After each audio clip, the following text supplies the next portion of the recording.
पीछे रहिए थोड़ा, बस पीछे नहीं। चलिए नेक्स्ट पॉइंट पे, चलिए नेक्स्ट पॉइंट पे शाबाश।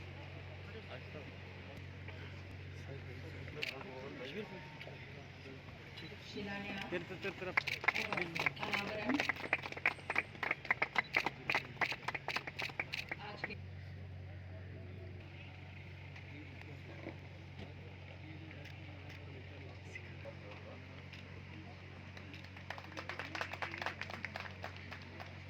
दिशानुसार जम्मू में तीव्र गति से विकास हो रहा है। जिस ओर भी आप जाएं, आपको कुछ न कुछ नया काम होते हुए दिख रहा है। मैं ये कहूंगा, आज की स्थिति में हमारा मानसिक बदलाव भी हो रहा है। क्यों? क्योंकि जिस तीव्र गति से और जिस तरीके से पूरा सिस्टम काम कर रहा है, वो अपने आप में ही बहुत सराहनीय है। देवियों, सज्जनों और मित्रों, अभी धीरज गुप्ता जी ने आज जिस काम को शुरू कराया गया उसके बारे में विस्तार से बताया। मुझे लगता है कि करीब 3 दशक बाद ट्रांसपोर्ट नगर की आधारभूत व्यवस्था में जो आज ये परिवर्तन हुआ है, बड़ी शुरुआत इसे मैं मानता हूं। सबसे पहले मैं ट्रांसपोर्ट नगर के सभी बिजनेस इंटरप्राइजेस को इसके लिए बधाई देना चाहता हूं। 91 में स्थापना के बाद यह स्थान जो है जम्मू की आर्थिक गतिविधियों का केंद्र बन गया था। उसके बाद से लगातार इसमें व्यापक विस्तार भी हुआ, लेकिन अगर बिजनेस की तुलना में सुविधाओं को देखा जाए तो शायद उस दृष्टि से सुविधाओं का विस्तार नहीं दिखता। अनेक राजनीतिक दलों के लोग, गैर राजनीतिक सामाजिक संगठनों के लोग, ट्रेड और कॉमर्स के डेलीगेशन जब भी मिलते थे तो इस बात की चर्चा जोर दे करके करते थे। रोड, ड्रेनेज नेटवर्क, बिजली, इन सबका समन्वित एक प्रोजेक्ट बना है।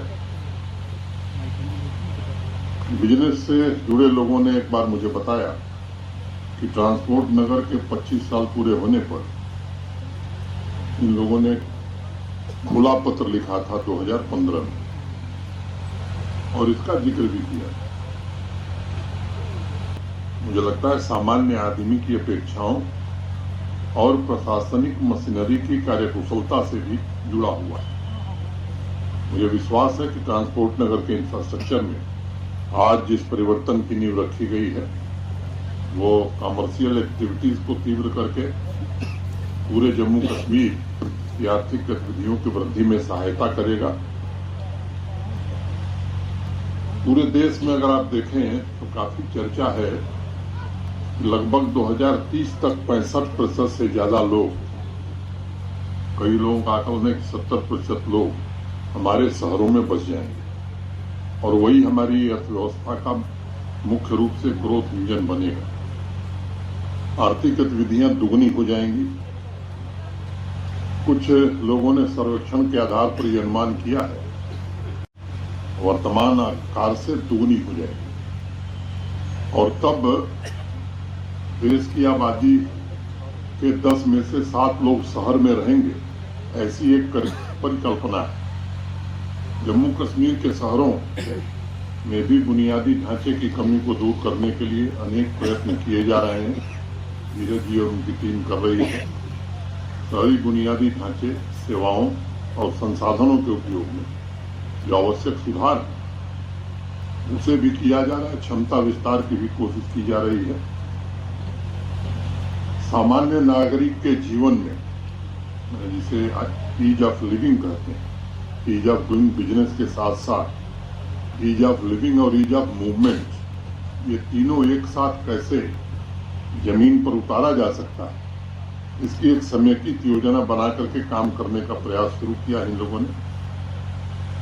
मुझे लगता है कि शहरों के मूल चरित्र व आत्मा को सुरक्षित रखते हुए सभी आधुनिक सुविधाओं का विकास किया जाना चाहिए, जो आर्थिक, सामाजिक और पर्यावरण तीनों की आवश्यकताओं की पूर्ति करे। जम्मू कश्मीर में ग्रीन, रिसिलिएंट और इंक्लूसिव शहरों का निर्माण कैसे हो, इसकी कोशिश की जा रही है।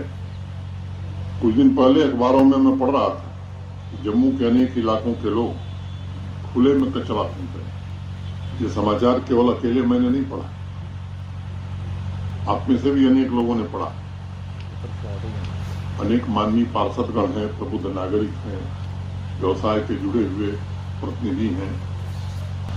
गड्ढों की मरम्मत थोड़ी हुई थी, ठीक से नहीं हो पाई थी। हालात ऐसे बन गए थे कि टर्मिनल एक्सेस करने वाले यात्रियों से लेकर व्यापारी समुदाय को में भी अनेक समस्याएं आ रही थी। मुझे लगता है कि शहरों के आर्थिक गतिविधि के केंद्र को सर्वोच्च प्राथमिकता मिलनी ही चाहिए, क्योंकि हमारे सामाजिक तंत्र की वो सबसे बड़ी शक्ति है। जम्मू कश्मीर आर्थिक प्रगति के रास्ते पर तभी जा सकता है जब हमारे शहर प्रोडक्टिव हों, आर्थिक ऊर्जा का केंद्र बने, और इस समावेशी दृष्टिकोण से Jammu metropolitan regional development authority, JDA और हाउसिंग अर्बन डेवलपमेंट, इन सब लोगों ने मिलकर के ये जो आज परियोजना शुरू की है, इसकी स्वीकृति 18 जुलाई 2022 को एडमिनिस्ट्रेटिव काउंसिल में दी गई थी, और प्लान अप्रूव होने के बाद इस पर तब से ये लोग काम कर रहे थे। आज ये आपके सामने शुभारंभ किया गया है इसका। मैं उम्मीद करता हूं कि जो समय सीमा निर्धारित है उस समय सीमा में काम पूरा हो जाएगा। करीब करीब 1600 बिजनेस इंटरप्राइज दशकों से इन सुविधाओं का इंतजार कर रहे थे। अब अगर समय सीमा के भीतर काम पूरा होगा तो ये 1600 लोगों के जीवन में भी बदलाव आएगा। ये जो काम हो रहा है, मुझे लगता है कि ट्रेड मूवमेंट में हो रही परेशानियों को तो दूर करेगा ही, आर्थिक गतिविधियों को भी तेज करेगा। तो आम नागरिक को, यूनियन टेरिटरी से बाहर से जो लोग आ रहे हैं, खासतौर से व्यापार की दृष्टि से, और एक अच्छा संदेश जम्मू के बारे में जाएगा। वाणिज्यिक गतिविधियों का सीधा संबंध मुझे लगता है सामान्य आदमी की अपेक्षाओं और प्रशासनिक मशीनरी की कार्यकुशलता से भी जुड़ा हुआ है। मुझे विश्वास है कि ट्रांसपोर्ट नगर के इंफ्रास्ट्रक्चर में आज जिस परिवर्तन की नींव रखी गई है, वो कमर्शियल एक्टिविटीज को तीव्र करके पूरे जम्मू कश्मीर की आर्थिक गतिविधियों की वृद्धि में सहायता करेगा। पूरे देश में अगर आप देखें तो काफी चर्चा है, लगभग 2030 तक 65% से ज्यादा लोग, कई लोगों का आकलन है कि 70% लोग हमारे शहरों में बस जाएंगे। सामाजिक संगठनों के लोग, ट्रेड और कॉमर्स के डेलीगेशन जब भी मिलते थे तो इस बात की चर्चा जोर दे करके करते थे। रोड, ड्रेनेज नेटवर्क, बिजली, इन सबका समन्वित प्रोजेक्ट बना है। बिजनेस से जुड़े लोगों ने एक बार मुझे बताया कि ट्रांसपोर्ट नगर के 25 साल पूरे होने पर इन लोगों ने खुला पत्र लिखा था 2015 में, और इसका जिक्र भी किया। तब जाकर के सड़कों पर ब्लैक टॉप का काम हुआ था। गड्ढों की मरम्मत थोड़ी हुई थी, ठीक से नहीं हो पाई थी। हालात ऐसे बन गए थे कि टर्मिनल एक्सेस करने वाले यात्रियों से लेकर व्यापारी समुदाय को में भी अनेक समस्याएं आ रही थी। मुझे लगता है कि शहरों के आर्थिक गतिविधि के केंद्र को सर्वोच्च प्राथमिकता मिलनी ही चाहिए, क्योंकि हमारे सामाजिक तंत्र की वो सबसे बड़ी शक्ति है। जम्मू कश्मीर आर्थिक प्रगति के रास्ते पर तभी जा सकता है जब हमारे शहर प्रोडक्टिव हो, आर्थिक ऊर्जा का केंद्र बने।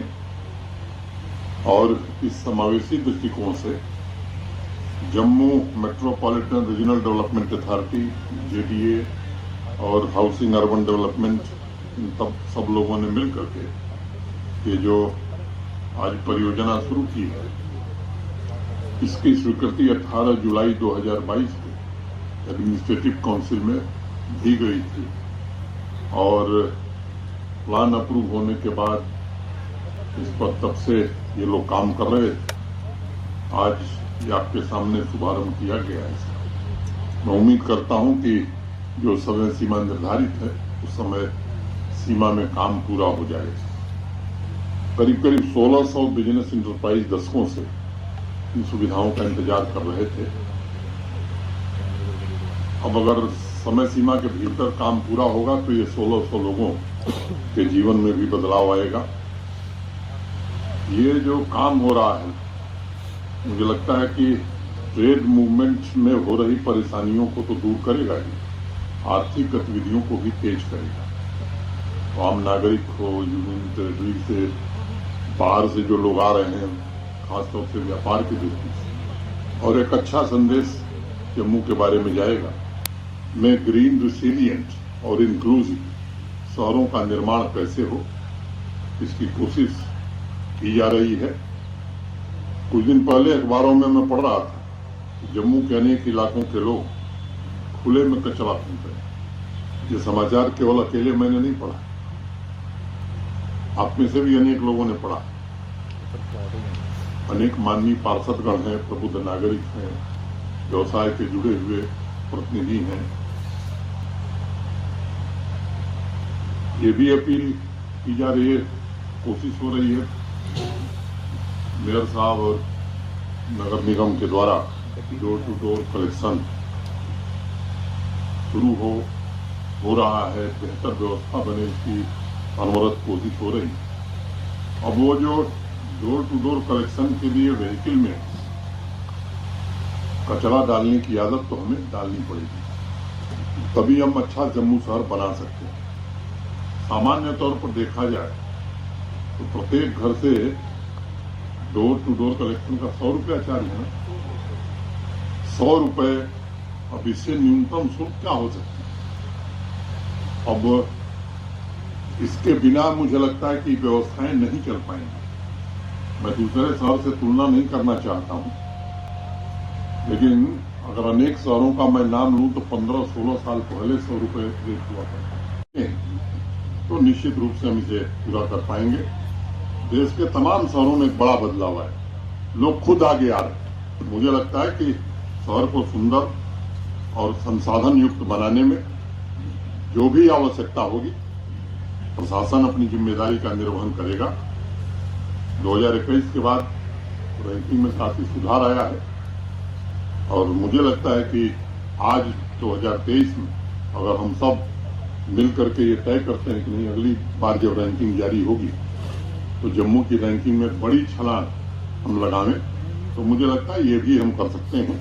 ये महज एक भौगोलिक स्थान नहीं है शहर, बल्कि आर्थिक उत्पादन और सांस्कृतिक समृद्धि का केंद्र कैसे बने, इस पर हमें विचार करने की जरूरत है।